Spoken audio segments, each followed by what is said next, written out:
Bom dia a todas e todos. Tivemos um problema de internet, desculpa, e eu estou muito feliz de encontrá-los hoje novamente para essa segunda sessão sobre esse mini-curso que se chama As Formas e Fundamentos da Solidariedade Humana, em torno da teoria da vinculação social. A vinculação social, vocês sabem que é o título do último livro que eu publiquei, e peço desculpas em nome da Nádia Guimarães, que ela estava meio doente na terça-feira passada, ela preferiu descansar hoje. Espero que ela melhore a partir da semana que vem. Hoje eu gostaria de retomar a questão a respeito da qual conversamos da última sessão, né, que é a questão do entrecruzamento desigual dos laços sociais. Eu gostaria de abordar essa questão hoje justamente para mostrar quanto que a análise dos laços sociais, dos vínculos sociais, nos posiciona imediatamente numa problemática de desigualdades sociais. E vocês vão ver que hoje eu vou me interessar em específico a questão das classes sociais e das desigualdades em função dos laços sociais. Então, do ponto de vista das categorias socioprofissionais em específico. Semana passada eu tinha listado algumas questões que iríamos abordar hoje nessa aula, né? Vocês talvez se lembrem que comecei falando sobre a tecelagem dos laços sociais, propus uma abordagem conceitual inspirada dos trabalhos do próprio Durkheim, e o entrecruzamento desigual dos laços sociais, que eu vou abordar hoje, né? E depois, semana que vem, nós falaremos sobre os laços sociais, os vínculos sociais, mas no sentido de movimentos sociais, de lutas sociais.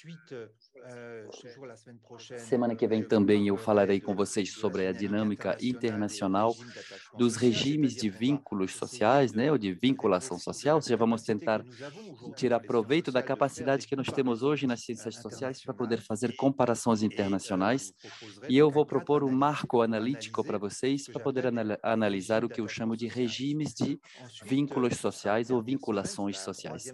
Na terceira e última semana dessa aula, na terça-feira da terceira semana, portanto, eu voltarei a falar de maneira mais específica sobre a realidade sul-americana do vínculo social, através de uma análise mais aprofundada das variações que podemos encontrar nos vários países do continente latino-americano.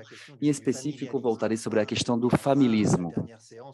A última sessão será dedicada às perspectivas de pesquisa que podemos traçar a partir da teoria, em torno da teoria da vinculação social, do vínculo social. Bom, hoje a questão da vinculação social, do attachement social, eu queria dizer que os assuntos que eu vou abordar hoje têm mais a ver com os capítulos 5, 6 e 7 do livro, tá? Em específico, vocês vão ver que no livro falo em específico diretamente, né, do entrecruzamento desigual dos laços sociais, dos vínculos sociais e da ansiedade da vinculação. Lembro que na última aula nós falamos especificamente sobre os 3 primeiros capítulos do meu livro, e vocês poderão encontrar todos esses capítulos que eu utilizo para alimentar essa aula, né? Vocês poderão encontrar esses capítulos porque foram publicados no Moodle da universidade. Gostaria então hoje de estruturar minha apresentação da seguinte maneira. Primeiramente, eu gostaria de mostrar para vocês, na continuação da questão que foi abordada na terça-feira, 2 dias atrás, né? Queria mostrar para vocês o risco desigual de ruptura dos vínculos sociais, dos laços sociais. Trata-se de ver, em função das categorias socioprofissionais, como esse risco existe e em que medida esse risco é desigual realmente em função da classe social. Aprofundarei depois a reflexão, então vou ultrapassar uma abordagem consistindo em dizer o laço existe, o laço é rompido. Tentarei analisar de maneira mais aprofundada em que medida os laços podem fragilizar e até mesmo opressar. Ou seja, em que medida os laços em si, tal como eles são constituídos, são fatores de desigualdade. Então, não se trata mais de opor os laços que se mantêm e os laços que são rompidos, mas trata-se de ver a dinâmica dos laços para poder entender quais configurações podem explicar a fragilidade dos laços ou o caráter opressivo dos laços.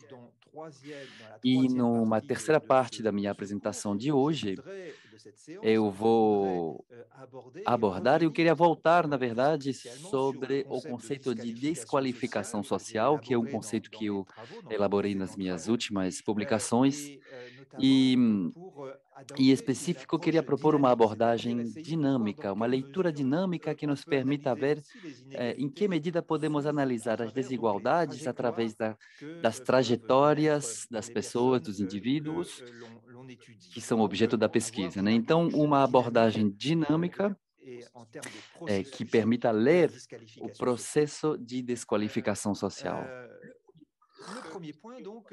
O primeiro ponto remete mais especificamente ao capítulo 5 da minha publicação, do meu livro, é o risco desigual de ruptura dos laços sociais.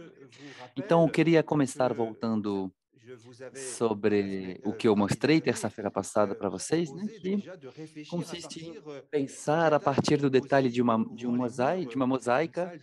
mosaico que abre as paredes, né, que está nas paredes da Alhambra em Granada. Na última aula nós vimos esse mosaico de maneira mais aprofundada e tentamos ver em que medida podemos analisar a tecelagem dos laços sociais. Em cada um dos quadrados deste mosaico constituído por quadrados e losangos, pois bem, se identificarmos cada segmento do losango, que eu identificarmos algum laço, laço de filiação, participação eleitiva, participação orgânica e cidadania, e se considerarmos que cada quadrado pode representar um indivíduo ou um grupo, né? Nós damos conta imediatamente que no mosaico, cada quadrado é atravessado pelos quatro segmentos constitutivos nessa reflexão, né? Nessa esquematização, né? Constitutivo dos quatro tipos de laços sociais. Desta maneira, nós temos, e é por isso que eu gosto muito dessa representação, nós temos realmente a ideia, uma representação gráfica da ideia, segundo que o Durkheim estava defendendo, né? Ou seja, que afinal o indivíduo é completo a partir do momento que haja dentro dele entrecruzamento de vários tipos de vinculações com vários grupos sociais, portanto, vários laços sociais. Então, a socialização consiste em entrecruzar dentro de cada um de nós esses quatro tipos de laços sociais e fazer com que o indivíduo se torne um ser social solidário, ou seja, vinculado aos outros e vinculado à sociedade. Então, ao analisar esse processo de socialização, nós entendemos bem que esses quatro tipos de laços reaparecem ao cerne do processo de socialização e, afinal, eles fazem parte de cada indivíduo. E o que temos aqui de interessante é que, além disso, essa representação gráfica nos permite ver que esses quatro tipos de laços que se entrecruzam dentro de cada um de nós, dentro de cada indivíduo, dentro de cada grupo, esses laços também são aqueles que vinculam os indivíduos uns com os outros e com a sociedade também. Agora, essa configuração, se a gente projetá-la num marco limitado, né, nós passamos a entender que é possível ver na periferia do quadrado central, que está ali destacado, na periferia deste quadrado central, nós temos outros quadrados que estão dotados de um ou dois tipos apenas de laços sociais. Ou seja, que a gente poderia representar, talvez, a sociedade dessa maneira, que teria ao seu cerne indivíduos perfeitamente integrados no sistema social, ou seja, indivíduos totalmente vinculados uns com os outros, através de um processo de socialização que chegou num entrecruzamento completo, e uma periferia em que os indivíduos não tiveram essa possibilidade, essa sorte, digamos, de serem vinculados uns com os outros, e alguns desses indivíduos carecem laços sociais. Podemos pensar que na hora de ver um quadrado em que tem apenas um segmento que o atravessa, poderíamos pensar que isto representa, como dissemos da última vez, por exemplo, os moradores de rua, pessoas que de fato se situam à margem, à periferia do nosso sistema social e não se beneficiam de todas as vantagens que outros indivíduos se beneficiam. Poderíamos, então, pensar as desigualdades desta maneira, e podemos ver aqui que uma representação gráfica nos ajuda a pensar essas coisas, mas é importante se propor uma investigação, se interessar um pouco ao empirismo para ver em que medida essa representação gráfica ela realmente traduz a realidade sociológica. Podemos notar que existem desigualdades em função dos 4 tipos de laços sociais? A partir de várias pesquisas que fizemos, de entrevistas que fizemos, investigações que fazemos, podemos construir indicadores de ruptura dos laços sociais. Podemos ver aqui, por exemplo, em que medida pode-se analisar a ruptura do laço de filiação, do laço de participação eletiva, do laço de participação orgânica e a ruptura do laço de cidadania.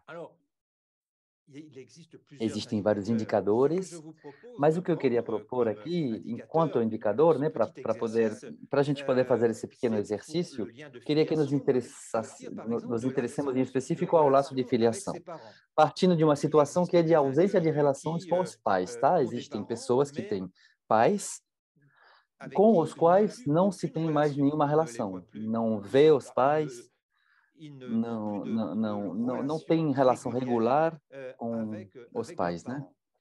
Então vamos tentar ver aqui se é possível encontrar desigualdades em função, por exemplo, da categoria socioprofissional. Agora, na hora de se interessar ao laço de participação eletiva, podemos pensar em vários indicadores, né? Mas aqui eu posso sugerir como indicador a participação à vida associativa em função da categoria socioprofissional. Vamos ver quais indivíduos não participam da vida associativa, quem se mantém à margem desses lugares de sociabilidade, ou quem não tem essa possibilidade de serem ativos nessas esferas e, portanto, não conseguem estar conectadas, né, vinculadas com pessoas que elas seriam escolhidas por afinidade. Para o laço de participação orgânico, que remete aos laços tecelados no mundo profissional, no mundo do trabalho, né? Podemos aqui considerar a ruptura a partir de indicadores clássicos como a taxa de desemprego. Os indivíduos desempregados são, por definição, ou pelo menos de maneira temporária, fora do mundo do trabalho. Podemos também levar em consideração aqui a taxa de empregos precários, porque as pessoas que estão em empregos precários, de fato, não têm todas as garantias que um emprego estável possa trazer, e nós podemos tentar ver, a partir de indicadores assim, se de fato existem desigualdades muito fortes em função da categoria socioprofissional. Então, eu tenderia a dizer que num país como o Brasil, país em que a sociedade assalariada não é tão grande quanto em outros países da Europa, por exemplo, ou também em que a cobertura dos empregos por convenções coletivas, que são, tudo que tem a ver com o direito do trabalho, que tudo tem a ver com a proteção trabalhista, né? Poderíamos tomar outros indicadores, como a taxa de emprego informal, por exemplo. Trabalho informal, isto poderia indicar a intensidade da participação no mundo profissional, pelo menos no sentido do laço de participação orgânica. Agora, o laço de cidadania, poderíamos pensar sobre esse quarto ponto, a ruptura do laço de cidadania pelo fato de ter o sentimento de que seus próprios direitos não estão sendo respeitados, sendo que o que fundamenta o laço de cidadania é o princípio de igualdade, tá? É o princípio segundo o qual todos os indivíduos têm acesso a direitos e que fundamentam o princípio da cidadania. Então, o sentimento de que não se tem a possibilidade de ser respeitado, de ter seus direitos respeitados, isto é um indicador de ruptura do laço de cidadania. Então, aqui estão alguns indicadores e eu gostaria de falar um pouco com vocês sobre alguns resultados de pesquisa. Começando falando sobre o laço de filiação, tá? A ausência de relação com os pais, então, na pesquisa, a gente leva em consideração pessoas que têm os pais vivos, né? E a gente tenta ver em que medida essas pessoas não encontram, ou quase nunca encontram, com seu pai ou com sua mãe. Vamos tentar ver agora? Vamos tentar ver agora se esse indicador varia em função da categoria socioprofissional. Bom, o uso das categorias socioprofissionais é muito comum na sociologia francesa, né? Isto porque nós temos nomenclaturas muito específicas para qualificar as classes sociais, então, as categorias socioprofissionais, portanto, não é tanto o caso, não é tanto assim que funciona aqui no Brasil, mas podemos distinguir claramente a categoria dos operários, dos funcionários, categorias de classe média, profissões intermediárias, categorias dos artesãos, comerciantes e empreendedores, e a categoria mais alta na escala das qualificações profissionais, que é a categoria das profissões intelectuais superiores e dos executivos, cadre em francês. Então, vamos ver, em função dessa hierarquia das categorias socioprofissionais, vamos ver a porcentagem de pessoas que nunca ou quase nunca encontra com seu pai ou com sua mãe. Eu não tenho mais o botãozinho para o laser para mostrar para vocês, mas enfim, se vocês quiserem aqui ver a categoria mais baixa dos operários, né? Aquela que está na parte inferior da tabela, vocês têm 27,9% dos operários que nunca ou quase nunca encontram com seu pai na metrópole de Paris, na região metropolitana de Paris, né? E agora, quando a gente vê os dados aqui, essa porcentagem diminui e quando a gente fala das profissões intelectuais superiores e dos executivos, essa porcentagem diminui, 4,3%, vai diminuindo conforme vai subindo na tabela, né? Nós fizemos a mesma pesquisa em Estrasburgo, então não mais em Paris, com uma amostra um pouco menor de população, e nós vemos que as diferenças não são tão grandes, porém elas existem. Então, reparem aqui que os indivíduos eles tendem a preservar os laços com a mãe do que com o pai. Agora, a gente encontra o mesmo processo, ou seja, que os operários, a porcentagem de operários que nunca ou quase nunca encontram com sua mãe é 21,3% na região de Paris, quando é somente de 3,6% na categoria dos executivos e das profissões intelectuais superiores. Esses resultados, eles mostram uma coisa que é importante e que precisa ser estudada.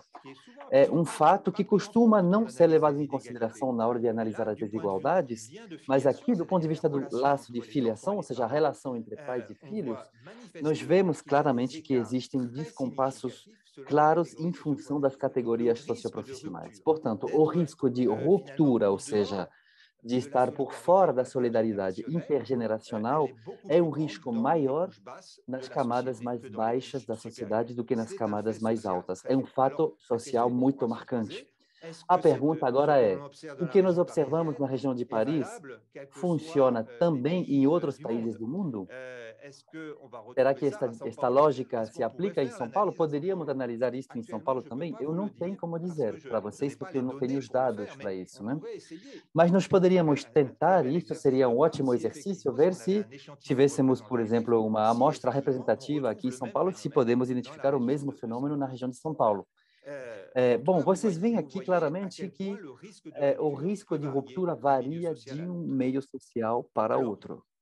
Bom, agora vamos ver outro indicador de laço de participação eletiva, que no caso é um laço afinitário, né? Que, diferentemente do primeiro laço, o laço de filiação, como eu disse na última aula, o laço de filiação é um laço que é designado desde o nascimento, né? Desde que nascemos, somos designados como sendo filhos de pessoas. Agora, o laço de participação eletiva é produzido de uma participação voluntária, é construído. Então, vamos tentar ver aqui qual é a participação na vida associativa em função da categoria socioprofissional. Novamente, está em Paris e Estrasburgo. E aqui a gente vê justamente que temos diferenças significativas, né, na participação na vida associativa, por exemplo. É muito mais significante nas profissões intelectuais superiores e nos executivos do que nos operários.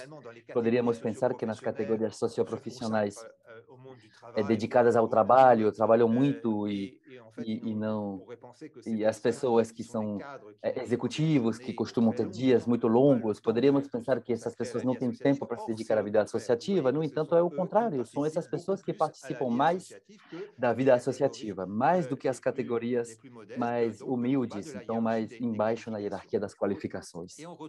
Encontramos aqui um fenômeno análogo em Estrasburgo, tá? Na cidade de Estrasburgo.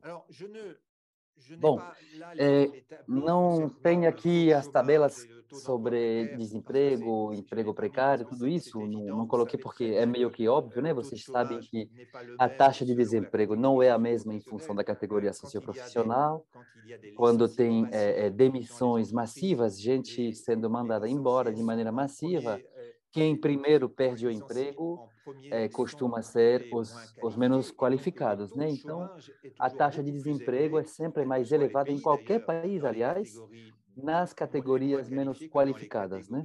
Do que nas categorias mais qualificadas. Então, aqui eu não mostrei isso, não trouxe dados sobre essa questão, mas se fosse o caso de levar em consideração a taxa de emprego informal, a taxa de trabalho informal no Brasil, no caso, né? Vocês vão ver naturalmente que as pessoas que estão na economia informal, as pessoas que trabalham nessa economia informal, elas costumam pertencer muito mais às categorias pouco qualificadas do que às categorias superiores, né? Então, isso me parece óbvio, por isso que eu não me dei ao trabalho de mostrar isso. Agora, falando sobre o laço de cidadania, que pode ser apreendido através do sentimento de que seus direitos não estão sendo respeitados. Vamos ver isso em função das categorias socioprofissionais. E a gente, bom, poderia pensar que este princípio de igualdade que fundamenta uma república, né, um país democrático, a ideia de que os direitos são os mesmos para todos, é algo que cada indivíduo deveria ter no fundo de si, né, como sendo uma coisa fundamental que que significa realmente a importância, né, aos olhos da sociedade nacional. No entanto, vocês veem muito bem que quando fazemos essa pergunta nas grandes pesquisas que fazemos, vemos que ali também tem desigualdades consideráveis, que o sentimento de que seus próprios direitos não estão respeitados, essa proporção é muito mais elevada. Ela é quase presente em um terço da população operária, o que é muito, e vai diminuindo em função da hierarquia social. Nós encontramos um fenômeno um pouco com descompassos menos significativos, digamos, né, em Estrasburgo, no entanto, continua sendo significativo. Bom, vocês veem que nós estamos aqui falando de uma análise das desigualdades que nos leva a ver que, afinal, nosso mosaico, aquele que eu apresentei, com a periferia, com as categorias que, afinal, são categorias menos dotadas de laços sociais, afinal, é uma coisa que funciona bem, não é? Então, a gente pode se perguntar agora se isto se aplica também na hora que a gente se interessa ao nível de qualificação, ao nível escolar, né? Os diplomas escolares universitários. Podemos distinguir o nível primário, secundário e superior, tá? Em função dos diplomas, pelo menos na França, as categorias são assim, a gente poderia fazer a mesma coisa no Brasil. Agora, eu tentei simplesmente projetar neste gráfico a proporção de indivíduos dotados de cada tipo de laços sociais, e eu tentei visualizar a superfície de vinculação social em função do nível de estudo. Então, quanto mais elevado, quanto mais somos dotados com esses laços sociais, né? Então, vocês veem aqui um losango verde que aparece, cuja superfície é muito maior, né, do que a superfície.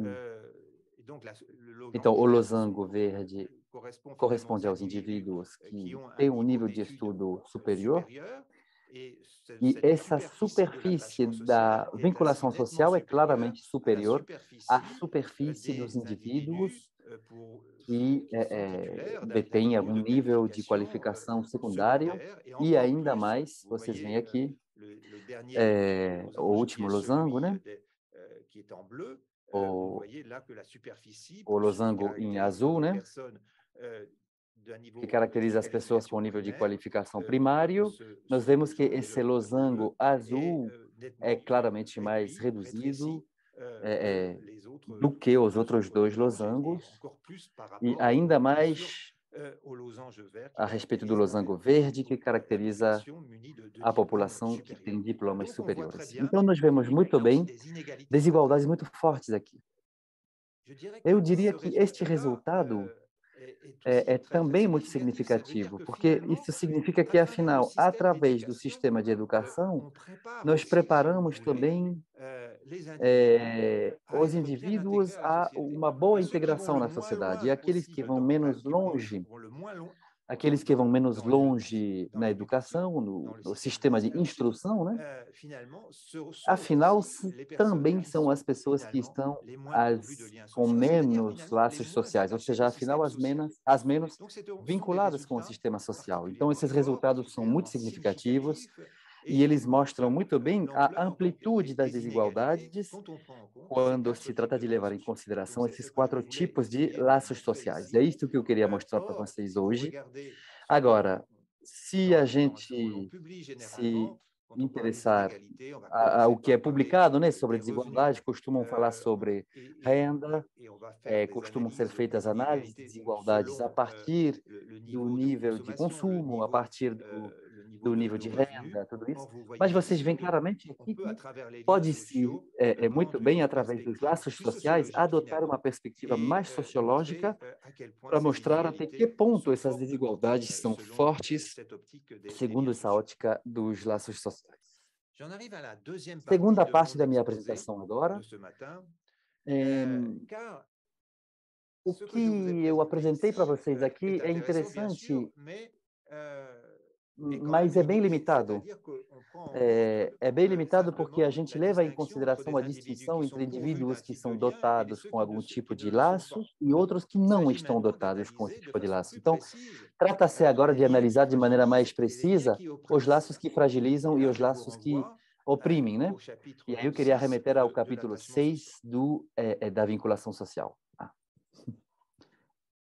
Essa problemática é a problemática da desagregação dos laços sociais, tá? Mas eu queria lembrar aqui que nós temos uma visão geralmente positiva dos laços sociais, né? Quando a gente fala dos laços sociais, a gente costuma dizer é importante ter laços sociais, e quem não tem é ruim para eles, porque afinal são pessoas que estão pouco vinculadas, pouco apegadas uns aos outros, à sociedade. A gente costuma ouvir que a falta de laço constitui um problema, né? Justamente porque por trás disto tem a ideia do isolamento social, da desagregação dos laços sociais, e a gente costuma se esforçar nas sociedades como todo, né, de reforçar, de tecelar os laços sociais para poder permitir às pessoas menos qualificadas, às pessoas mais desfavorecidas, digamos, né, para que estejam conectadas à sociedade, ao sistema da sociedade. Então, costumamos pensar o trabalho social como um trabalho de tecelagem dos trabalhos de laços sociais, né? Os trabalhadores sociais, os militares militantes associativos também estão no território para reforçar os laços sociais.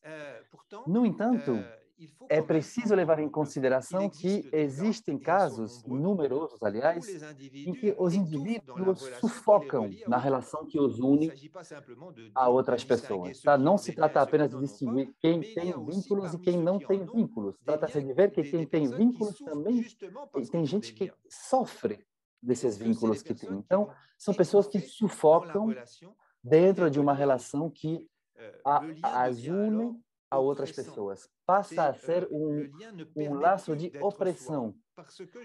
Não permite mais ser si mesmo. O laço passa a ser uma coisa invasiva e corresponde, neste caso, a um obstáculo para a autonomia. E essa ideia que precisa ser introduzida na análise das desigualdades é que existem laços que podem libertar o indivíduo, lhe permitir de ser um ser social autônomo, realizado na sociedade, e existem laços sociais que justamente vão ser restritivos, coercitivos para os indivíduos e até mesmo trancar os indivíduos numa imagem negativa de si mesmo. E essa imagem negativa de si mesmo pode ser o produto dos laços sociais que unem a pessoa aos outros. Então, eu gostaria de insistir sobre essa dimensão,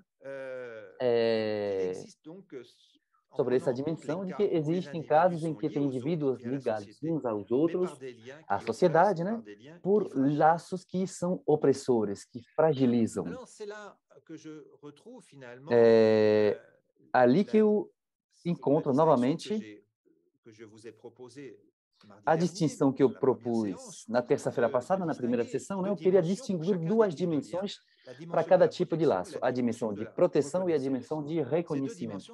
Ambas essas dimensões são fundamentais, nós falamos muito sobre isso na última aula, porque na terça-feira, né, 2 dias atrás, na última aula, vocês se lembram que nós examinamos cada um dos tipos de laços sociais, né?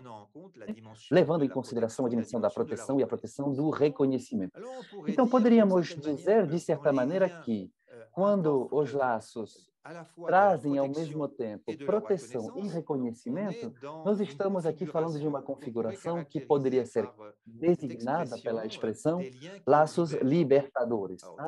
Laços que libertam. É um oxímoro, né? Porque geralmente os laços não libertam. É preciso entender em que medida os laços podem libertar. Tá? Era oxímoro.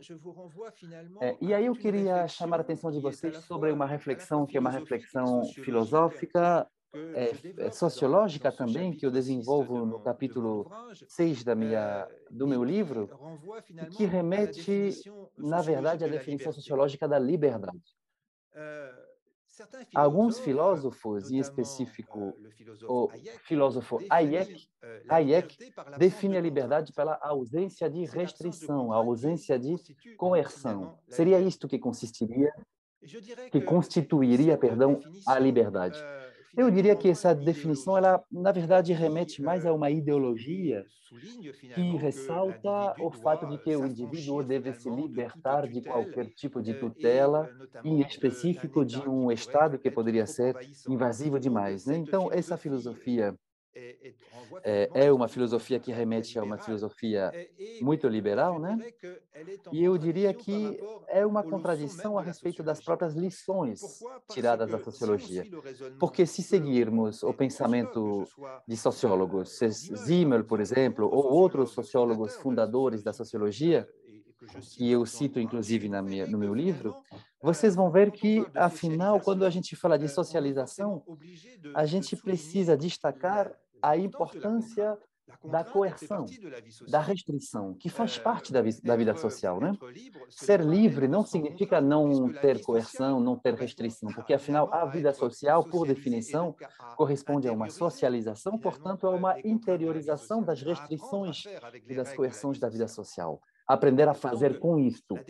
Então, a definição sociológica da liberdade não pode ser a definição do Hayek. Não pode ser uma definição liberal da liberdade. Não pode haver uma definição liberal da liberdade, segundo o sociólogo, justamente porque o sociólogo, por definição, ele leva em consideração a questão das coerções e restrições da vida social, das regras da vida social que devem ser interiorizadas. Durkheim abordou essa questão na obra dele e ele, inclusive, chega a falar de desejabilidade da restrição ou da coerção. O indivíduo deve incorporar, integrar essa restrição, essa contrainte, né, que é restrição ou coerção, fazer com que ela passe a morar nele para poder se ligar aos outros e à sociedade. Afinal, é neste espaço que pode se ver, afinal, que a coerção ela é inevitável. E eu gostaria de trazer um complemento de compreensão aqui a essa ideia de desejabilidade da coerção, levando justamente em consideração essa dupla dimensão da proteção e do reconhecimento. Se nos interessarmos a maneira como se atua a vida social, né, como ela se organiza, vemos que, através das trocas sociais, os indivíduos, na hora de socializar, os indivíduos aprendem, afinal, que as relações que os unem com os outros os constroem, no sentido em que essas relações podem potencialmente lhe trazer, graças a essa dupla dimensão de proteção e reconhecimento, essa relação pode trazer ao mesmo tempo proteção e reconhecimento.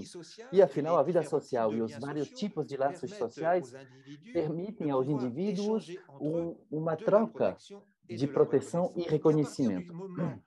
A partir do momento em que o indivíduo se sente protegido pela relação com o outro e se sente reconhecido pelo que é em termos de indivíduo, que tem um valor aos olhos do outro e da sociedade, mesmo que essas relações venham de mãos dadas com uma coerção, com uma restrição, uma contrainte, é preciso dizer que essa contrainte, no sentido de Durkheim, é desejável, porque ela traz ao indivíduo proteção e reconhecimento. Por isso que eu queria explicar esse oxímoro de laços que libertam, pela possibilidade de obter, através dessas trocas e desses laços, ao mesmo tempo a garantia de uma proteção e, ao mesmo tempo, a garantia de ser plenamente reconhecido dentro da sociedade. Então, eu diria que, a partir deste momento, o indivíduo não nem se dá conta direito das coerções e das limitações da vida social, porque foi tão incorporado, tão integrado naquilo que ele precisa para viver, que ele não se dá conta disso e ele acaba respeitando as regras da vida social sem mesmo se dar conta. É a partir deste momento que pode-se dizer, do meu ponto de vista, que os laços podem libertar realmente. Agora, partindo dessa definição sociológica da liberdade, é preciso reconhecer, e este é todo o interesse da minha apresentação, né? É preciso reconhecer que existem configurações dentro das quais os laços nem sempre são tão positivos e valorizantes, digamos, né? E nem sempre libertam. E é por este motivo que eu gostaria de insistir sobre as outras configurações deste gráfico, e vamos começar agora mesmo por essa configuração em que aquilo que eu chamo os laços que oprimem. E como vocês podem ver, eu posiciono os laços que oprimem neste esquema aqui, né? Em que nós temos ao mesmo tempo proteção e ao mesmo tempo muito pouco reconhecimento. Ou seja, que o laço protege ao mesmo tempo que ele leva a uma situação dentro da qual o indivíduo não tem garantia do seu próprio valor aos olhos dos outros.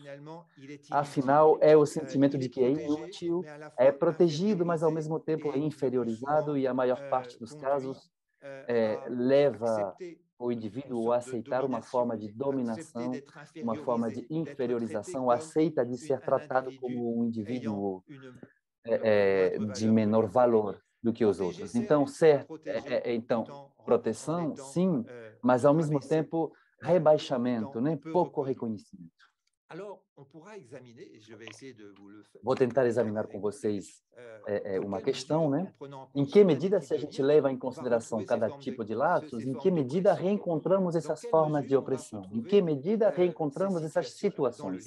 Eu examino essa questão no livro de maneira sistemática, inclusive, eu levo em consideração cada tipo de laço, eu vou tentar aqui resumir um pouco isso com vocês. Vamos tentar ver as outras configurações. Tem os laços que fragilizam, ou seja, os laços que trazem, né, diferentemente dos laços que oprimem, os que trazem reconhecimento, mas ao mesmo tempo muito pouca proteção. Essa configuração, na verdade, ela corresponde a um quê? Podemos aqui levar em consideração exemplos de pessoas que pertencem a grupos que são particularmente desfavorecidos. E o fato de pertencer a grupos desfavorecidos pode trazer, afinal, um pouco de proteção, de reconforto, de apoio, mas em termos de proteção, são laços que trazem muito pouco, afinal, justamente porque pertencer a grupos desfavorecidos não permite, de fato, sair da pobreza, sair do desemprego. Costuma ser pelo fato mesmo de pertencer a estes grupos que nós permanecemos ancorados em situação de pobreza, de desemprego, às vezes, né? Agora, o fato de pertencer a estes grupos, mesmo que desfavorecidos, pode também trazer, em certos casos, reconforto moral, sentimento de pertencimento ao grupo, mesmo que desfavorecido, mas nós temos nosso lugar ali neste grupo, nós somos reconhecidos neste grupo. Então, poderíamos chamar estes grupos, estes laços, de laços que fragilizam. Já mencionamos também a situação mais extrema, que é a situação da ruptura dos laços, em que não se tem nem proteção nem reconhecimento em cada tipo de laço. Vocês podem ver aqui, então, este espaço, que é um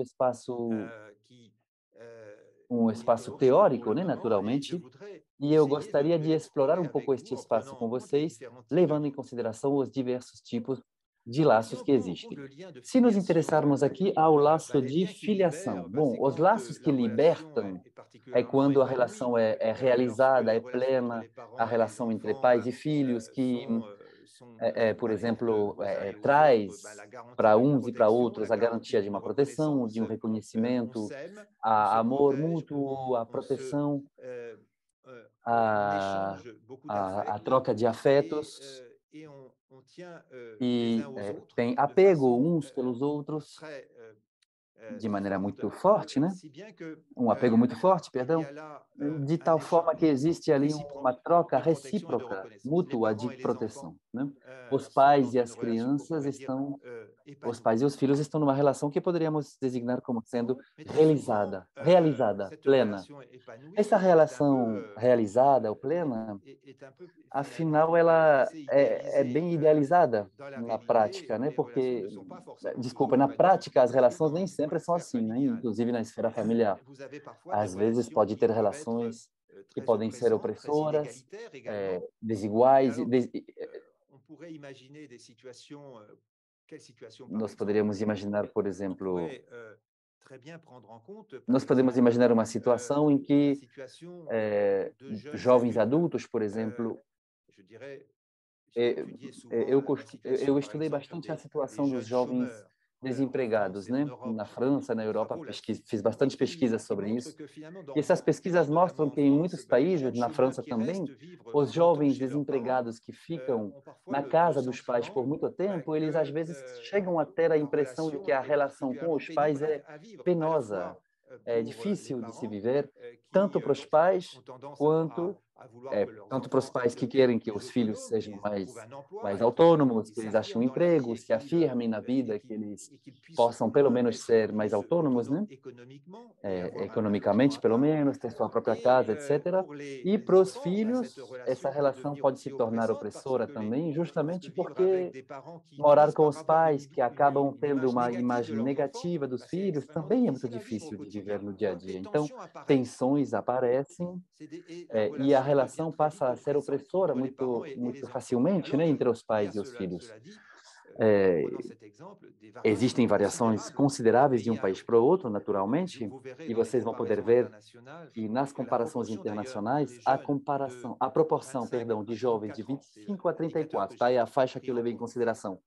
A proporção de jovens de 25 a 34 anos que vivem com os pais, numa idade que poderia se considerar que já é para ser autônomo, né?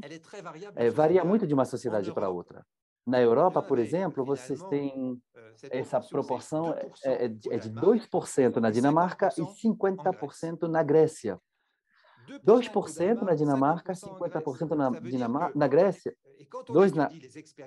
Isso significa que quando a gente estuda as experiências das pessoas, a gente se dá conta de que para os daneses, na França também tem uma porcentagem baixa, tá? É 11% mais ou menos. Então, quando a gente estuda isso nesses países, a gente vê que a norma social de realização de si para um jovem é sair de casa quando se tem 25 anos, que é a idade do fim dos estudos lá nesses países.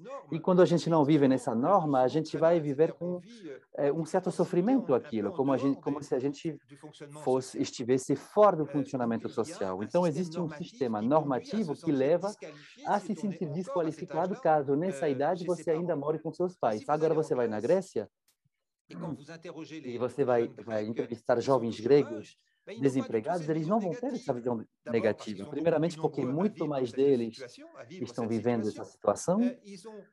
Eles aceitaram que o sistema social é organizado de maneira diferente e que as normas sociais não são as mesmas. Então, eles vão enxergar as coisas através de uma questão de honra, porque quando fica na casa dos pais, vai poder contribuir também com os gastos dentro de casa, vai poder contribuir para auxiliar a casa dos pais. Os pais também vão ver essa questão da honra social, ainda tem os filhos por perto, o que é um valor positivo para eles. Então, vejam que o sistema normativo entre Grécia, Dinamarca e França são muito diferentes, né? E vocês podem ver que pode-se examinar essa relação opressora e desigual, especificamente no caso em que dentro de um sistema normativo que faz com que, por exemplo, os jovens tenham que ter saído, deixado a casa dos pais com mais de 25 anos. Então, poderíamos até levar em consideração outras situações. A relação opressora ela também pode se tornar opressora em outra idade da vida, né? Por exemplo, na hora de envelhecer, a grande dependência, né? Quando fica idoso, quando os pais, ficando cada vez mais velhos, passam a depender dos filhos, podem se sentir maltratados pelos próprios filhos, meio que abandonados pelos filhos, ou até mesmo infantilizados pelos filhos. É uma experiência muito difícil de se viver. Neste caso, a relação também pode ser opressora, não é?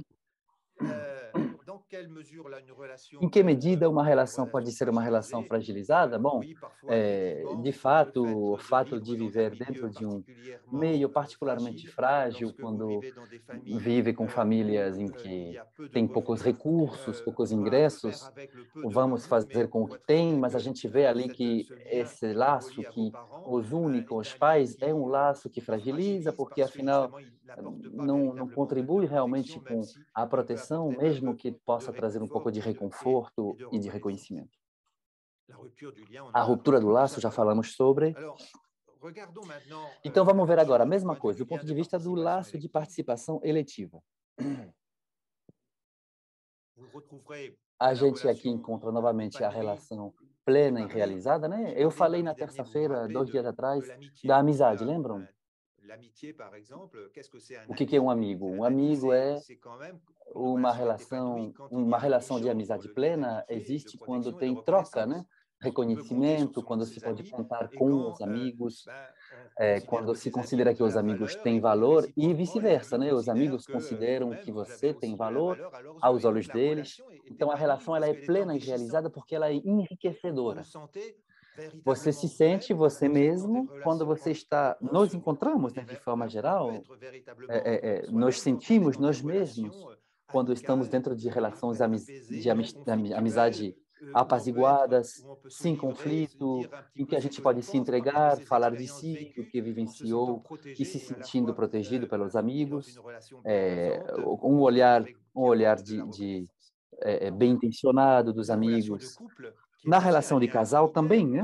Relação afinitária também é a mesma coisa. Os casais que duram uma vida inteira, que duram muito tempo, também são os casais que estão capazes de se providenciar reconhecimento e proteção mútuos.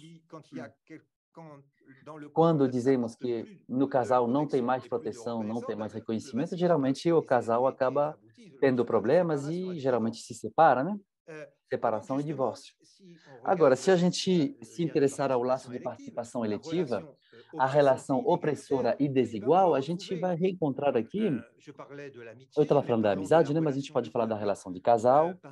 É, Vocês podem ter relações de casais que continuam vivendo, morando juntos, né? Mas que na prática não se atribuem muito valor uns aos outros, né? Não tem muita troca de reconhecimento. Ficamos juntos porque tem interesse econômico, porque não dá para se separar, porque as coisas estão meio complicadas. Mas, na verdade, a gente não se ama mais, mas ficar juntos. Bom, o cinema falou muito sobre isso, né? Muitos filmes falam sobre essa relação um pouco opressora, né? Dentro de um casal. É, Tem um filme em específico, um filme, aliás, primeiramente é um romance, né? É o livro do Georges Simenon, que se chama Le Chat, o Gato. Não sei se vocês conhecem esse filme, esse livro, romance, que foi adaptado para o cinema, que é um filme incrível em que vemos um casal que está envelhecendo. O filme se chama O Gato, o livro também se chama O Gato. O casal fica junto, né? No filme é Jean Gabin e Simone Signoret que formam o casal no filme, né? E este casal é um casal que continua vivendo na mesma casa, numa casa no subúrbio, em que tudo tá decaindo, tudo está sendo reconstruído, e eles não se falam mais. Eles não se falam mais justamente porque eles não se falam mais desde o momento em que o homem, o ator é o Jean Gabin, né? Que era apaixonado pelo gato, e a mulher ficou com ciúme do gato, e a mulher matou o gato. E a partir deste momento, o que está acontecendo? Parou o quê? No Zoom? Un instant. No Zoom ou no fone aqui? Voltou? Ok. Está funcionando aqui a tradução em português? Ok. C'est bon. Ouais. C'est bon? Donc, je reprends l'exemple de Retomando aqui o exemplo do casal que aparece nesse filme descrito pelo Simon no romance, né? O gato. Então, quando a esposa mata o gato do marido, e o marido adorava esse gato, o marido passa a odiar a esposa, né? Mas eles continuam morando na mesma casa e eles ficam trocando papelzinhos, sabe, bilhetes. Em vez de se comunicar oralmente, né, verbalmente, eles não se aguentam mais, então eles comunicam por bilhetes. Então eles vivem na detestação mútua, no ódio mútuo um do outro, né? E a gente vê bem, a gente não pode pensar uma relação mais opressora do que isso. Um contexto desse é sufocante, né, para todo mundo, para um e para o outro. Tem muitos romances que falam dessa relação opressora no casal. Eu cito muitos casos no meu livro, aliás, mas é um pouco nessa ótica que eu queria falar com vocês. A relação fragilizada, também eu falei sobre isso, né, antes, e eu queria agora falar sobre outro tipo de laço agora, o laço de participação orgânica. Bom, talvez seja um pouco mais complexo de se analisar aqui, mas acontece que falei sobre essas questões no Assalariado da Precariedade, é um livro que eu publiquei alguns anos atrás, e eu tentei analisar várias formas de integração profissional. Foi feito a partir de uma pesquisa feita na França, no contexto de um país que desenvolveu uma sociedade do assalariado completo, né?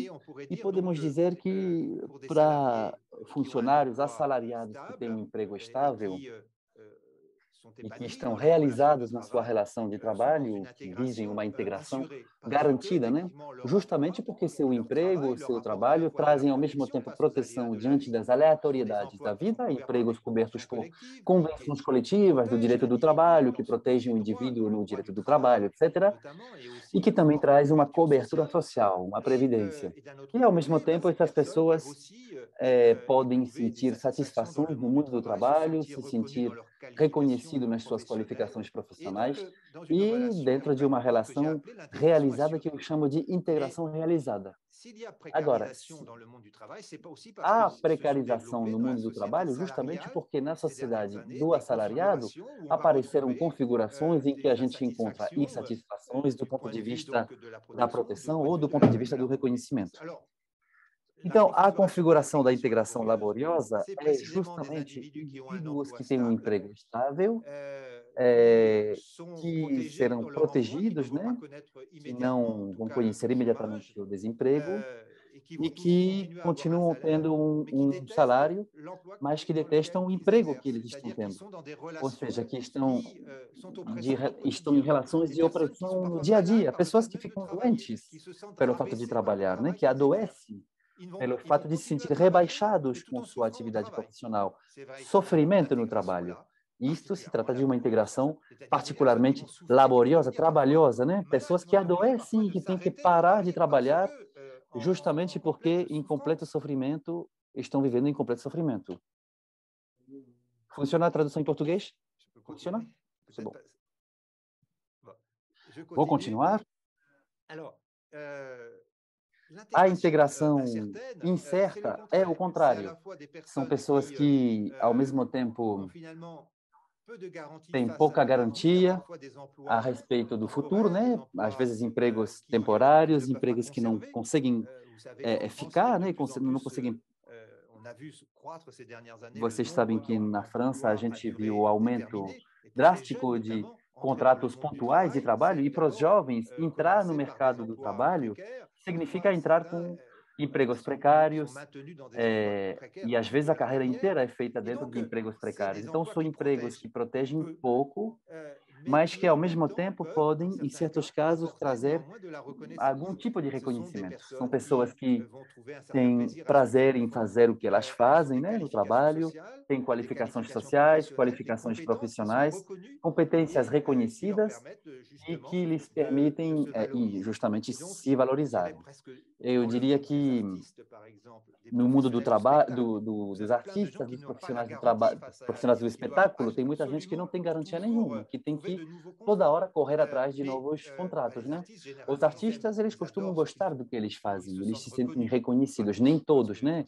Às vezes a gente não tem o reconhecimento que a gente gostaria, mas é o caso de muitos, né? Então, a gente está aqui falando de uma configuração de integração incerta. E eu chamei de integração desqualificante a situação de ruptura ali em que a pessoa tem um emprego, mas que não traz nem proteção, nem reconhecimento, e ali nós temos uma situação, digamos, que leva mais à desqualificação social.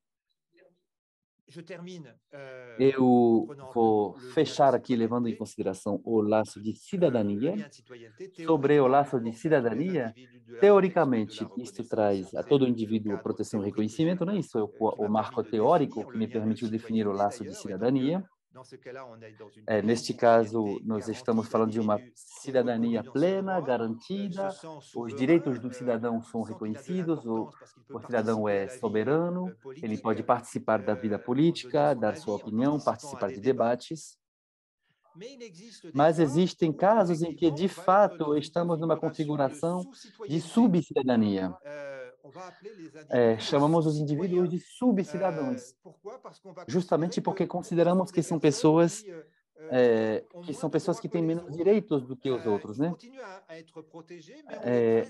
Eles são protegidos, mas na prática eles são tratados como subcidadãos, né? Então são, por exemplo, pessoas que são de origem estrangeira, que são de nacionalidade francesa, por exemplo, né? Mas pessoas que são de origem africana, que vivem, que têm nacionalidade francesa, que nasceram na França, que vivem em bairros pobres,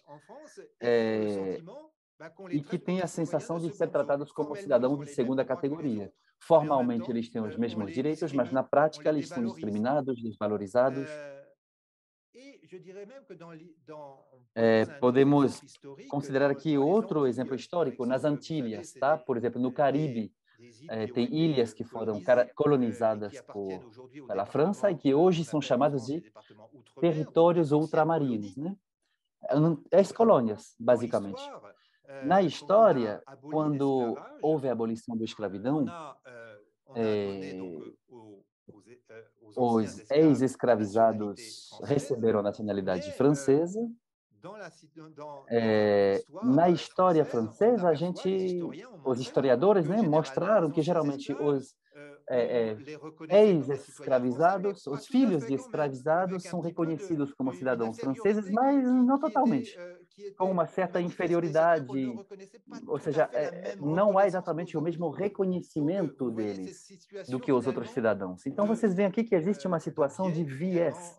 on ne va pas A gen- jusqu'au bout de la Existe um reconnaissance viés porque o reconhecimento citoyenne. cidadão não é inteiro. Donc, on peut prendre en compte aussi Podemos levar em une certaine consideração aqui uma fragilité certa lorsque la fragilidade, né, citoyenneté quando a se cidadania traduit par é une traduzida incapacité por d'accéder à des dificuldade de droits. acessar Évidemment, certos direitos, il como, y a por il y a exemplo, des personnes tem qui pessoas sont que en estão numa situation situação de de fragilidade fragilité dans na la société sociedade française, francesa, des personnes qui ont du pessoas que mal, estão par com exemple, dificuldade de qui ont des problèmes administratifs, problemas des problèmes administrativos ou d'accès problema aux de droits. Et donc acesso là, on aos pourrait dire qu'on direitos, est dans une e ali situation podemos falar de uma situação de fragilité, de liens fragilidade qui fragilisent. de laços que Donc, vous fragilizam, né? voyez Então, qu'on vocês peut veem que nós aborder podemos cette abordar essa question questão des inégalités das en prenant en compte desigualdades, ces levando em différents, consideração les liens qui os oppressent, laços que les liens oprimem, qui os laços que fragilisent, fragilizam, en opposition em finalement oposição aux liens aos qui laços que libèrent. libertam. La dernière A partie de última mon parte da exposé, minha je vois que apresentação, e eu je vejo que suis un estou um peu long pouco aujourd'hui, demorando um pouco il faut que demais hoje, vou ter que j'accélère un acelerar peu. um pouquinho. Renvoie au chapitre 7 Isto remete ao capítulo de 7 do meu mon livro. livre. J'ai voulu, dans ce Neste livre livro, eu aussi, queria revenir voltar sur ce sobre concept esse de conceito de disqualification sociale qui desqualificação était social à l'origine que deu de, origem de mes aos travaux meus sur la trabalhos sobre a pauvreté, puisque pobreza, justamente la porque a disqualification sociale, desqualificação c'était le social titre foi o de ma título da thèse minha de tese de doctorat doutorado à l'École des hautes na études en Escola sciences sociales que de j'ai soutenue il y a fort longtemps, Altos Estudos de c'était en Ciências Sociais, na época 1988. era 1988, Et donc, je e voudrais agora eu simplement gostaria de reprendre un petit retomar peu um de cela, parce que pouco cette présentation, finalement, que a je viens de vous apresentação que eu faire, acabei de fazer para elle est vocês. intéressante, Ela é mais interessante, né? Mas elle est afinal quand même assez ela é bem statique. estática, C'est-à-dire né? qu'on présente Ou seja, ici aqui a des liens gente sociaux apresenta aqui selon la os laços protection et la sociais reconnaissance em qu'ils função apportent, do reconhecimento e da mais proteção que eles de façon trazem, mas statique. Or, il faut isto é muito introduire de la estático, dynamique, né? parce que Agora, é importante les introduzir situations peuvent dinamismo ali, évoluer porque as dans le temps. situações mudam ao longo do Et tempo, não é? justement, le concept de Então, justamente o disqualification conceito sociale de va nous permettre desqualificação de social comprendre nos la ajuda a dynamique. entender a dinâmica, Comment ou seja, on peut como parler de podemos falar de processus de processos de disqualification sociale. desqualificação Alors, social. si on prend en Bom, compte la se dynamique levarmos des em liens, on peut consideração a dinâmica dos théoriquement laços, podemos, pelo menos teoricamente, définir podemos au moins definir deux dois types de tipos de trajectoires, trajetórias, peut-être trois. talvez En tout três, cas, on pourrait mas, dire que enfim, la podemos trajectoire dizer que a hypothétique trajetória de la hipotética da disqualification desqualificação sociale social serait de consistiria em passer passar de de liens qui laços que libèrent libertam à des para situations situações de de rupture des ruptura liens. dos laços, C'est né? la flèche A transversale. seta C'est transversal, ça la ali vocês veem, situation qu'on essa é a pourrait situação décrire. que a gente En poderia réalité, descrever. on pourrait au moins Na verdade, poderíamos pelo menos distinguer dizer au que moins pode ser, pelo menos hypothétiquement hipoteticamente, deux types de trajectoires. distinguidas La dois trajectoire tipos de A, qui trajetórias. A passe donc des trajetória liens A, qui que libèrent passa de à des liens laços qui que oppressent libertam a et des laços liens que qui oppressent à la oprimem rupture e des de liens. laços que Et la oprimem a trajectoire ruptura B, dos laços. c'est qu'on E a passe de liens trajetória qui B, libèrent à que des é liens qui passamos de fragilisent laços que jusqu'à libertam a la laços rupture que des liens. fragilizam Et donc la a ruptura question dos que je me laços, tá? pose, c'est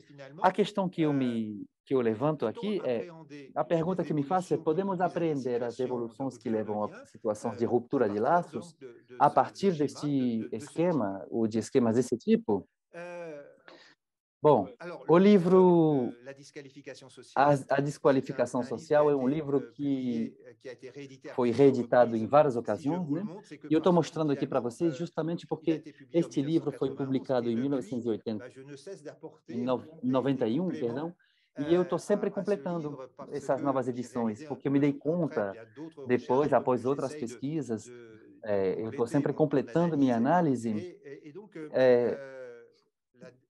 e ce o que que eu j'ai essayé tentei de faire fazer dans le no dernier, último, na l'attachement última social, c'est de edição, né? revenir l'attachement social, eu tentei voltar sobre essa questão de desqualificação social, levando em consideração a ótica dos laços sociais que eu não tinha desenvolvido em função deste esquema, não inicialmente, né, quando eu elaborei o conceito de desqualificação social.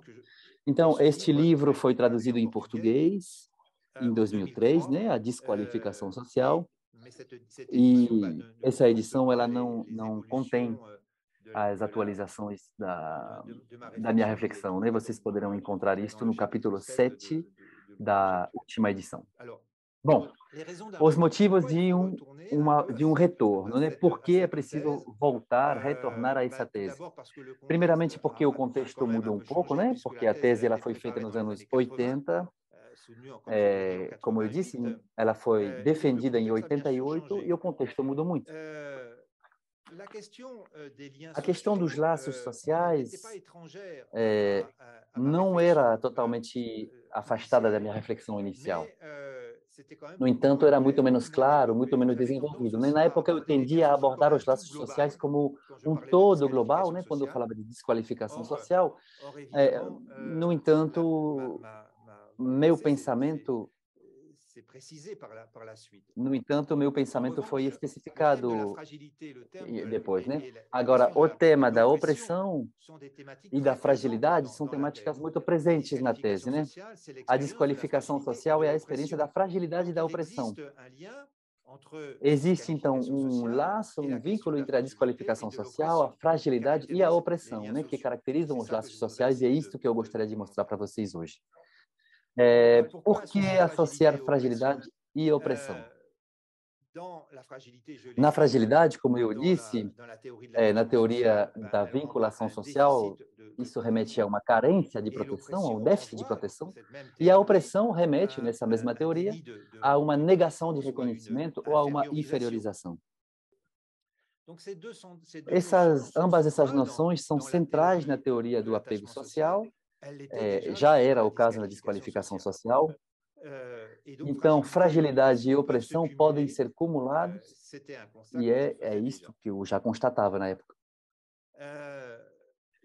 As questões sobre as desigualdades do apego remetem ao debate que veio depois dessa tese sobre a desqualificação social, porque já na época a gente podia questionar: será que isso corresponde realmente a um processo? Será que é uma condição social ou será que é um processo? Então, eu trouxe elementos depois, né? Dizendo que trata-se de um processo, em que medida podemos falar de um processo e não apenas de uma condição social. Em que medida podemos falar também de grupos frágeis, oprimidos, ou devemos privilegiar uma análise das situações e das trajetórias que levam a fazer a experiência da fragilidade e da opressão? Existem pessoas frágeis, pessoas oprimidas, ou existem processos que levam a essas situações? Será que, afinal, existe uma forma dominante, ou será que ambas essas formas de fragilidade e opressão se cumulam? E fragilidade e opressão podem ser analisadas empiricamente em todas as camadas da população ou simplesmente ou apenas nas camadas mais pobres ou nas categorias populares da sociedade. Então, aqui estão questões que me foram feitas logo após essa tese e questões que eu pensei, que eu trabalhei ao longo de vários anos. Vou voltar agora sobre a tese. É uma tese que se baseia numa pesquisa de caráter monográfico que eu fiz na cidade de Saint-Brieuc, na França, é a cidade onde eu passei minha adolescência. E essa pesquisa foi feita em 86, 87, então faz muito tempo. E na época era uma cidade que era atingida pelo desemprego de longa duração, né? A cidade e o departamento, aliás, de Côte d'Armor, na França, né, que era um distrito na França que tinha a duração de desemprego maior, né, do país. Por isso era interessante fazer essa pesquisa nessa cidade, e nesse sentido eu fiz uma pesquisa quantitativa a partir dos pedidos de assistência social, né, e eu queria ver quem solicita a assistência social.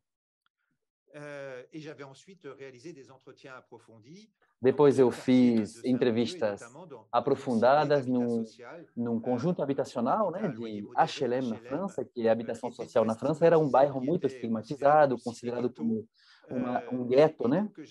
Conjunto habitacional, e eu tinha entrevistado quase todos os moradores desse conjunto habitacional. E eu fiz uma constatação. Era o fato de que ser assistido designaria os pobres a uma identidade que se tornaria estigmatizante e que marcaria o conjunto da relação com outras pessoas. A desqualificação social, afinal, é a desqualificação que provém do fato de ser ajudado e estigmatizado enquanto pobre, porque reconhecido enquanto pobre. Aí é um debate que a gente não vai poder ter, porque eu estou pensando aqui em termos muito franceses, né? Eu estou falando aqui de uma sociedade que tem uma boa parte dos indivíduos que é assalariada e que, portanto, pode perder seu emprego, se tornar desempregado de longa duração e depois beneficiar da assistência social, da ação social do Estado como tudo. Quando no Brasil nós estamos falando de uma configuração diferente, né? Porque o acesso à assistência social, quando não se tem direito nenhum, ele passa a ter outro significado. Ou seja, por exemplo, quando a gente acessa o Bolsa Família no Brasil, podemos se sentir reconhecido como um cidadão. Quando na França, ser beneficiado de auxílios como esse, num país em que todo mundo é coberto por seguros sociais, o que é diferente, né? Pode ser uma forma de ser estigmatizado, né? Quando você sai do sistema de seguro social e que você passa a entrar na assistência social de maneira residual, marginal, é diferente. Então, é importante realmente ter isso em mente antes de fazer comparações simplificadoras, né? A assistência social tem um sentido diferente numa sociedade como a sociedade francesa do que numa sociedade como a sociedade brasileira contemporânea.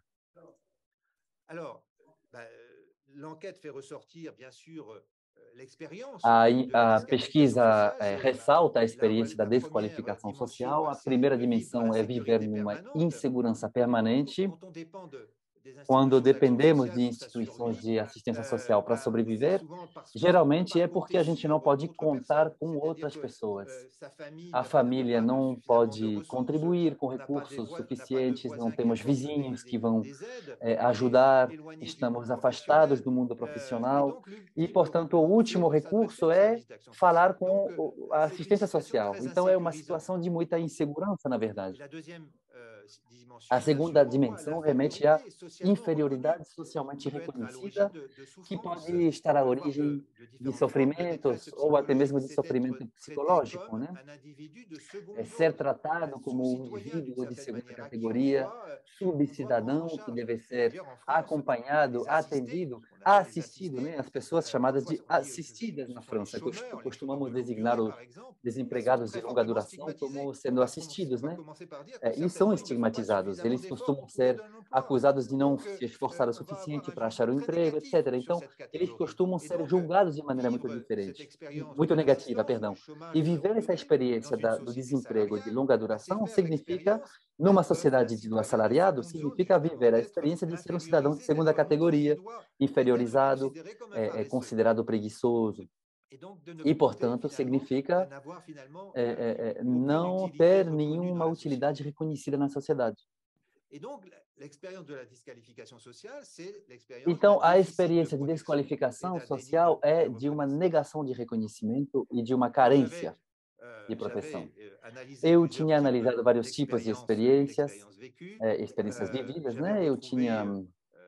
Eu não vou entrar muito nos detalhes aqui, mas eu tinha identificado 3 tipos de populações que recorrem à assistência social: os frágeis, os assistidos e os marginais.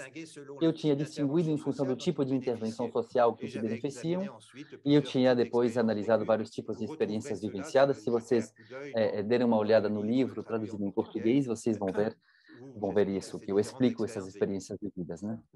Mas eu tentei passar rapidamente desses grupos, né, a um estudo da maneira como tem uma lógica de passagem de uma fase para outra, de uma fase de fragilidade a uma fase de dependência e até uma fase de ruptura dos laços sociais em seguida.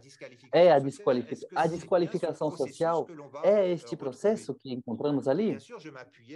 Eu me baseei em entrevistas aprofundadas que me permitiam justamente explicar que pode haver uma passagem de uma fase para outra. Justamente porque quando as pessoas falavam de sua trajetória, eu podia tentar ver como as pessoas se comportavam antes, como se comportam agora e quais são as dificuldades anteriores e quais são as dificuldades atuais, né? Na hora que eu estava entrevistando as pessoas.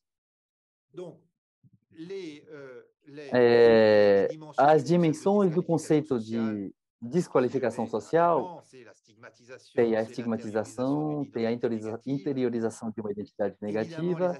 Naturalmente, os assistidos fazem parte da sociedade, são membros da sociedade, eles não estão por fora, porque eles estão atendidos pela sociedade, mas eles constituem, de certa maneira, a última camada, né, a menos reconhecida e menos protegida da sociedade. Já que tinha um processo, trata-se de várias fases, né? De um acúmulo progressivo de deficiências, dificuldades. Eu ressalto também o fato de que os assistidos não são pessoas passivas, que tendem geralmente a inverter o estigma, né, do qual eles sofrem. Às vezes negociam o seu estatuto, ou, por exemplo, na negociação do estatuto com os profissionais do social, do trabalho social, e eu levo em consideração o fato de que existem fatores estruturais, falamos da degradação do mercado do emprego, enfraquecimento dos laços sociais e o recurso massivo à assistência social. Bom, eu poderia dizer aqui, e aliás é um pouco paradoxal isso, poderia dizer que a desqualificação social é ao mesmo tempo um processo amplamente divulgado e ao mesmo tempo concentrado, é disseminado e concentrado. Como explicar este paradoxo? Não pode-se dizer que se trata somente de pessoas que estão embaixo da hierarquia social, de pessoas que nasceram pobres e que hoje em dia estão assistidas. A gente constatava, pelo menos na sociedade francesa, eu acho que ainda é o caso hoje, que existem formas de desqualificação, de declínio do nível, de rebaixamento, né? Pessoas que eram comerciantes, artesãos, que tinham uma profissão, que até podiam ter profissões chamadas de intermediárias na França e que foram desqualificadas, que tiveram um declínio considerável. Temos situações também de artistas, atletas que tiveram um momento de glória e que depois foram desqualificados também, pessoas que se encontraram desempregadas, ex-executivos também desqualificados que tiveram uma trajetória descendente, tá? Isso é claro. E não pode se dizer que a desqualificação social ela é somente para as categorias mais desfavorecidas. Ela também diz respeito a pessoas que tiveram dificuldades na vida e que passaram por esse rebaixamento social, né? E este processo, ao mesmo tempo que ele é disseminado, ele é muito mais massivo, muito mais concentrado nas categorias mais populares, nas camadas de baixo, né? Então é mais visível nas camadas mais pobres que acumulam carência de proteção e negação de reconhecimento de maneira sistemática. Por este motivo, podemos dizer que trata-se de um processo disseminado e concentrado ao mesmo tempo. E aqui eu estou chegando no meu ponto de chegada, né? Que é tentar ver, a partir do esquema que eu propus, tentar ver justamente como este processo de desqualificação social é constituído. Podemos, por exemplo, vocês veem aqui as 3 fases, né? A fragilidade, dependência e ruptura. E eu verifiquei aquilo, né? Podemos dizer que, de fato, para certas pessoas, é a passagem de laços que libertam para laços que fragilizam, é o período da fragilidade, né? Ou seja, não acha emprego, começa a fazer a viver a experiência do desemprego. Então, há ali uma perda em termos de proteção, uma perda de laços, né? Depois, progressivamente, entramos numa fase de dependência. vamos sair um pouco da fragilidade, né? Porque vamos aumentar um pouco a proteção, mas ao mesmo tempo que melhoramos a proteção, vamos ser mais estigmatizados. Então, a dependência é melhorar um pouco a sua situação, mas ser menos reconhecido na sociedade. E, em certos casos, também temos pessoas que passam desses laços que oprimem e que se tornam tão opressores que não tem mais como continuar. E isto pode levar a essas situações de ruptura dos laços. Então, poderíamos examinar também o processo de desqualificação social, retomando essa matriz da proteção e do reconhecimento, bem como eu acabei de fazer. Agora, uma síntese dessa aula de hoje. Podemos dizer que os 3 níveis da minha demonstração consistem em dizer que existem fortes desigualdades diante do risco de ruptura de laços sociais. Essa foi a minha primeira demonstração, tá? Desigualdades de base. Mas podemos aprofundar a questão das desigualdades cruzando ambas as dimensões de proteção e reconhecimento, justamente para poder identificar configurações de laços que oprimem e que fragilizam. Isso permite completar a análise das desigualdades. Podemos ir além, levando em consideração a dinâmica dos laços sociais e estudando os processos de desqualificação social. Por este motivo, eu queria propor um raciocínio a partir dessa matriz dos laços sociais nos trabalhos que vocês estão fazendo, né? E eu acho que nós teremos juntos um tempo, né, para dialogar. Nós poderemos continuar nesse mini seminário, né, depois dessa sessão aberta que estamos tendo agora, em que poderemos comparar, confrontar nossos trabalhos respectivos e ver em que medida podemos utilizar essa contribuição conceitual que eu trouxe hoje. De qualquer forma, muito obrigado pela sua atenção e eu encontro-me disposto a responder as suas perguntas.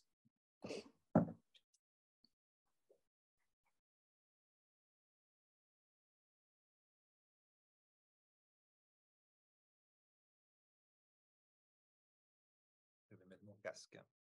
Vous avez des questions. Alors, je vois qu'on a passé on est arrivé. Eu estou vendo que a gente já chegou 10h30, que 10h30 era para ser o horário limite, mas eu acho que a gente consegue receber uma, duas, talvez 3 perguntas. Vamos lá.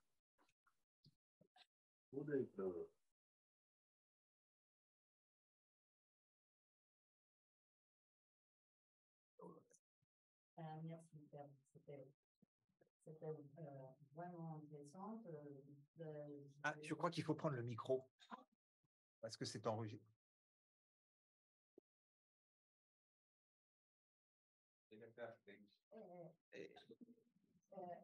E você pode falar em português? Eu falo em português.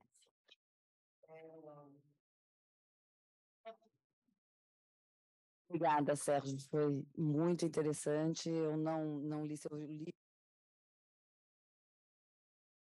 Está bastante geral bom, eu vou arriscar. Essa questão do lien social ou do rapport social, eu não sei se a gente pode utilizar como sinônimo, né? Tá no cerne da sua questão.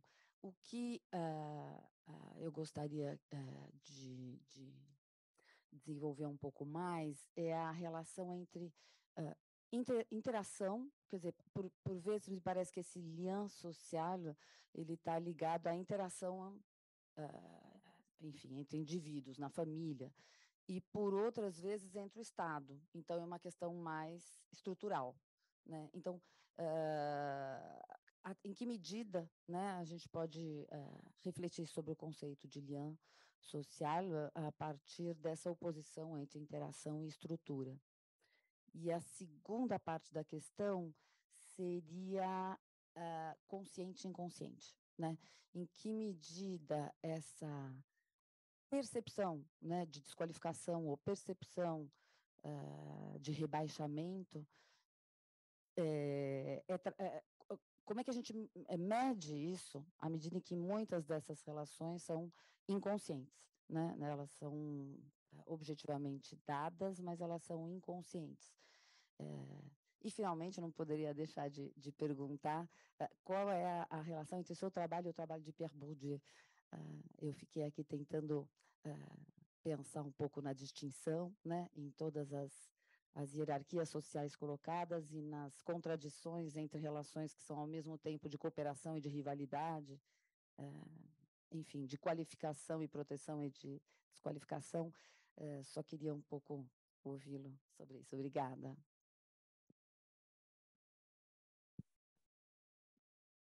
Muito obrigado pelos comentários, Márcia. São observações muito importantes e eu gostaria de trazer alguns esclarecimentos. Primeiramente, sobre a primeira pergunta, a análise que eu faço aqui, ela se baseia ao mesmo tempo em relações que inevitavelmente envolvem a interação, né?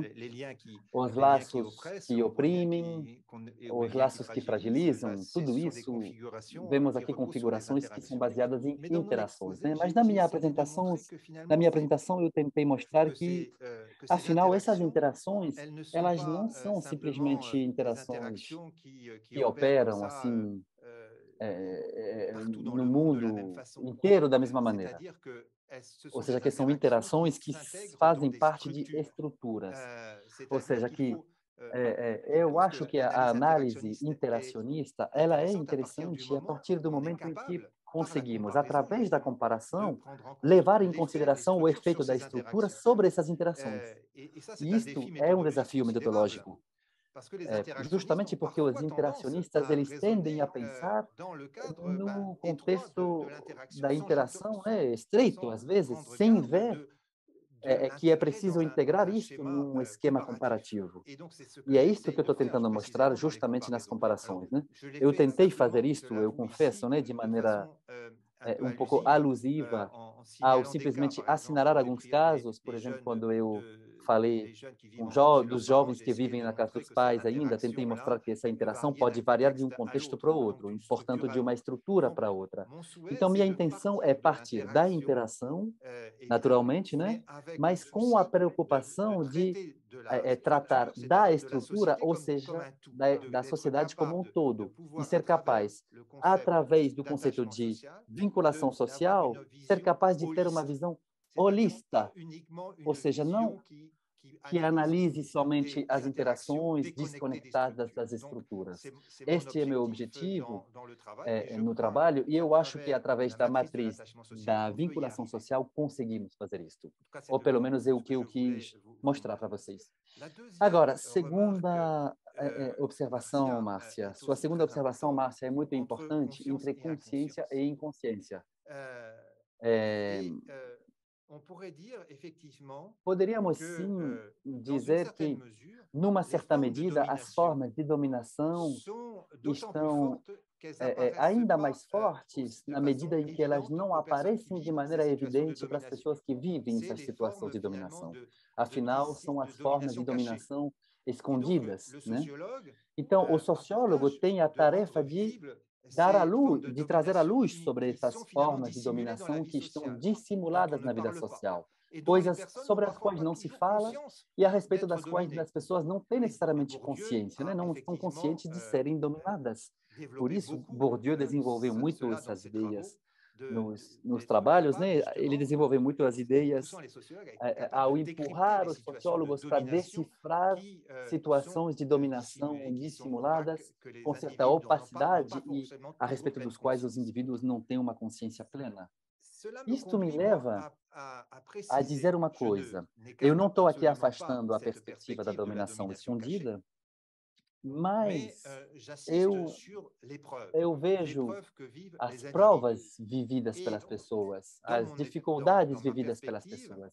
E, na minha perspectiva, eu levo em consideração o fato de que justamente existe uma distinção a ser estabelecida entre opressão e dominação.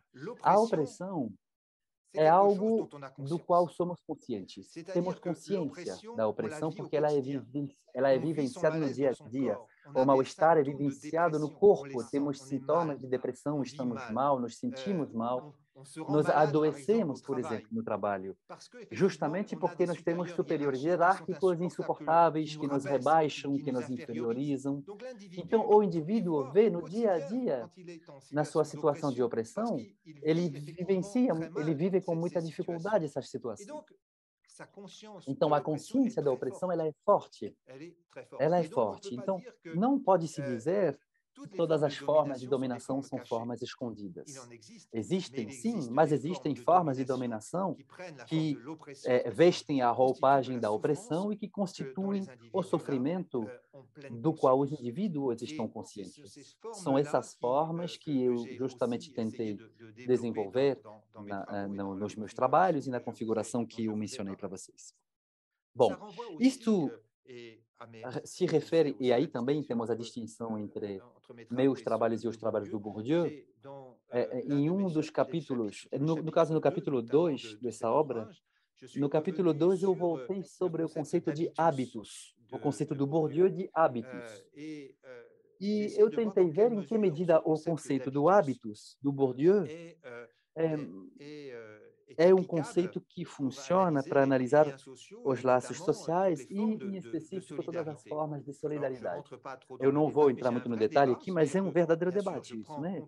Naturalmente, eu levo em consideração a força do conceito de hábitos, com o qual eu concordo totalmente, naturalmente, né? Mas eu tento mostrar em que medida o indivíduo, e nesse sentido eu queria insistir muito, né? Sobre o fato de que o indivíduo pode passar a tomar consciência que carece laços, que lhe faltam laços, que é rejeitado, que é fora da sociedade.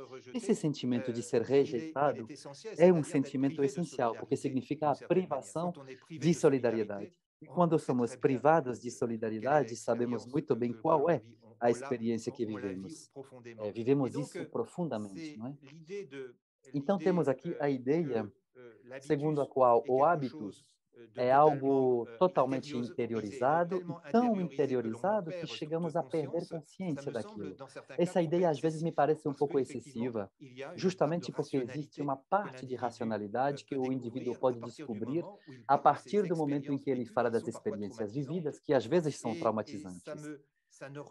Traumáticas. Isto não questiona o hábitos. Aliás, o Bourdieu, no trabalho dele, ele depois ele integrou a questão de uma certa forma de racionalidade do indivíduo. Né? A gente vê que no trabalho do Bourdieu, ele não é tão sistemático assim na hora de falar de interiorização total do hábitos e então das predisposições a agir.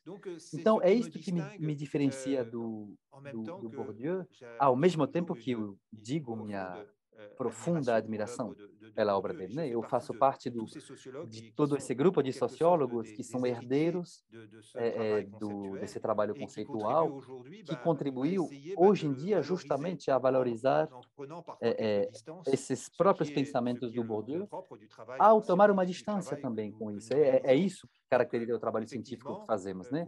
Valorizamos um legado e nos distanciamos também desse legado. Bourdieu é um autor que eu cito muito, aliás, é o autor que eu cito mais depois do Durkheim, no meu livro.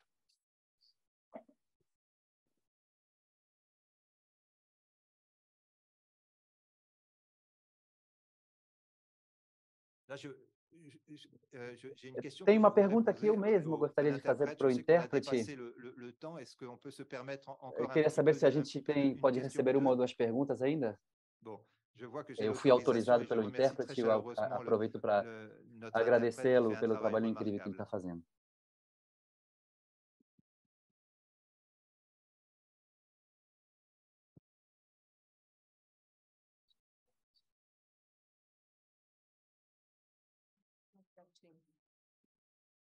Bom dia.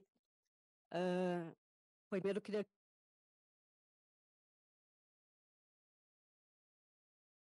agradecer as aulas, foram bem instigantes e interessantes. E eu fiquei com algumas...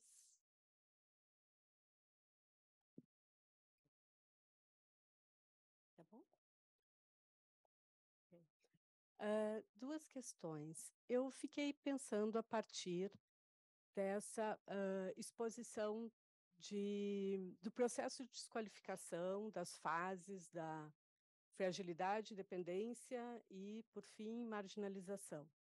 E eu fiquei pensando se nos estudos e nas pesquisas realizadas, você observou, digamos, uma trajetória não linear, talvez atípica, pensando uma dinâmica de processos de construção de vínculos, reconstrução de vínculos, e não numa única direção, né? E se você observou, quais as dimensões que chamaram mais atenção nos processos inversos, por exemplo, de uma situação de já de uma dependência, né, que se reverte, né? E pensando que ao longo da vida, né, do ciclo da vida, da biografia dos sujeitos, possivelmente há muitos movimentos fragmentados, né, de idas e vindas, né? Então eu fiquei um pouco curiosa, né, e também fiquei curiosa acerca das entrevistas biográficas, mas acho que a gente pode deixar para depois, para não ficar muita coisa. Mas tem uma segunda questão também que eu estava lendo os textos, olhei as pesquisas, né, realizadas com grupos profissionais, e eu fiquei, desde a aula, da primeira sessão, da aula anterior, pensando um pouco.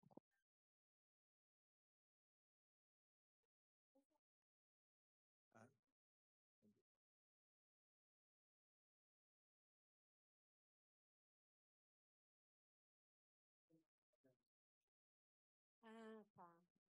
Muito obrigada.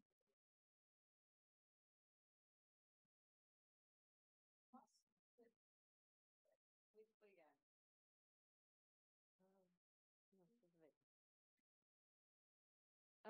Então, eu fiquei pensando se numa, digamos, uma analogia com a pesquisa realizada com grupos profissionais, e isso eu pensei a partir da situação brasileira, a gente poderia pensar também em grupos racializados, generificados, como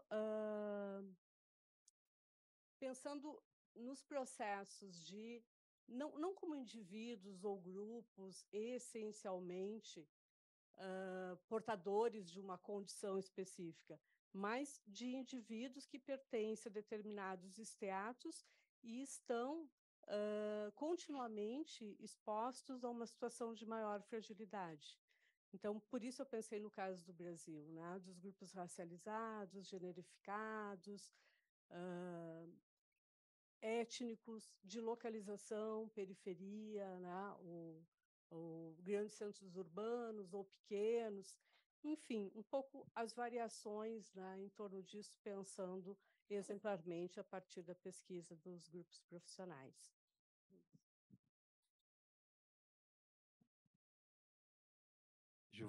Muito obrigado por Muito obrigado por essas duas perguntas, ambas são muito importantes.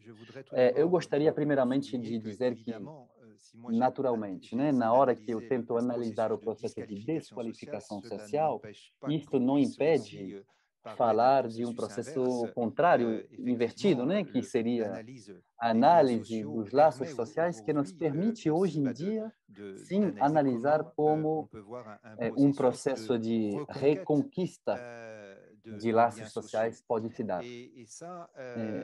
Nesse sentido, eu notei isso nas minhas pesquisas. Eu diria até que essa questão é uma questão que eu estou trabalhando atualmente. Eu gostaria muito de aprofundar isto, fazer pesquisas aqui no Brasil, se possível, e eventualmente em outros lugares também, sobre as estratégias, afinal, né? As estratégias de ascensão social, em específico nos bairros pobres, e ver como, afinal, hoje em dia podemos utilizar os laços sociais para poder progredir na escala social, para sair de situações de pobreza. É uma questão que podemos abordar a partir da matriz dos laços sociais. Seria preciso, bom, pelo menos podemos formular a hipótese que podem ser assuntos de pesquisa, questões de pesquisa totalmente fascinantes, né? Eu diria até mesmo que Poderíamos fazer isso de maneira muito concreta, tentando analisar as aspirações e as estratégias de ascensão social nas categorias populares que são alcançadas pelo processo de desqualificação social. Então, podemos pensar nisso? Sim, totalmente. Agora, eu notei que em certas entrevistas, algumas entrevistas que eu fiz, alguns casos que eu examinei, na França, existem possibilidades, às vezes, de reconquista desses laços sociais na hora que as pessoas na hora que as pessoas se deparam com pessoas com as quais elas têm automaticamente um clima de grande confiança, tá? A confiança é fundamental ali. E às vezes a reconquista ela parte de um encontro. Às vezes pode ser aleatório, né? Mas que pode ajudar a remobilizar as forças, né? A reachar o interesse na vida. E a gente notou processos de saída do processo de desqualificação social, saída da marginalidade, ao levar em consideração esses casos de um encontro ou lá a partir do qual laços sociais poderam se tecelar um pouco por acaso, às vezes, mas que foram a ocasião de remobilizar uma energia que tinha sido perdida, né? Então, podemos muito bem pensar este tipo de processo inverso à desqualificação social. Agora, a segunda pergunta que você faz é muito importante também. Naturalmente, existe também na sociedade, em todas as sociedades, né? Indivíduos que são marginalizados, que são rejeitados, que são, como dizemos hoje, racializados. Você usou esse termo, você insistiu sobre essa questão. E quando se estuda a situação francesa, nós damos conta de que a sociedade francesa, que rejeitou totalmente a ideia de que seria possível ter várias raças, ou a ideia da constituição da sociedade francesa era a ideia de um pertencimento a uma nação que ia além das diferenças raciais, né? E hoje em dia a gente se dá conta que a sociedade francesa, infelizmente, ela está se tornando uma sociedade multirracial, ou seja, uma sociedade dentro da qual nós vemos que tem indivíduos que não estão achando seu lugar simplesmente porque são pessoas que se sentem racializados, indivíduos que se sentem inferiorizados pelo fato de serem atribuídos, designados como tendo uma origem étnica que os desvaloriza e os mantém numa situação de subcidadania. Essas questões são muito importantes e eu diria que é provavelmente quase que o projeto de República Francesa, que vai além das diferenças étnicas e religiosas, que está sendo profundamente questionado. E questionado pela realidade existente da discriminação cada vez mais forte e que, por outro lado, nutre cada vez mais no nosso país, nutre, eu diria que um clima político que é favorável à extrema-direita. Então, nós temos também essas questões que estão muito presentes na sociedade francesa e podemos levá-las em consideração, em comparação, naturalmente, com outros países também, e na sociedade brasileira também. Eu vou dar um só exemplo. Aconteceu que eu estava conversando com um motorista de táxi recentemente e eu estava conversando com ele sobre a situação brasileira. Ele me falava dos problemas em São Paulo e ele me dizia que o problema é que São Paulo tinha muitos nordestinos que vêm se aproveitar pelo bem-estar, mas são pessoas preguiçosas que não fazem nenhum esforço e eles acabam pesando sobre a vida econômica de São Paulo. Então, esse motorista de táxi estava dizendo isso, que é um discurso racista, um discurso de extrema-direita, e que se alimenta a partir de uma percepção de desigualdades raciais e de não reconhecimento do princípio de cidadania dentro do país de vocês.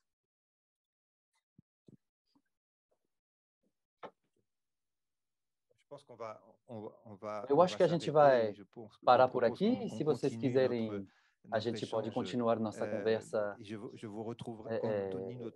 daqui a pouco, né, no nosso mini seminário. E eu queria convidá-los para nosso próximo encontro na terça-feira que vem, que eu vou abordar outra questão, que é a questão das lutas sociais. Muito obrigado novamente ao nosso excelente intérprete. Podemos aplaudir o intérprete.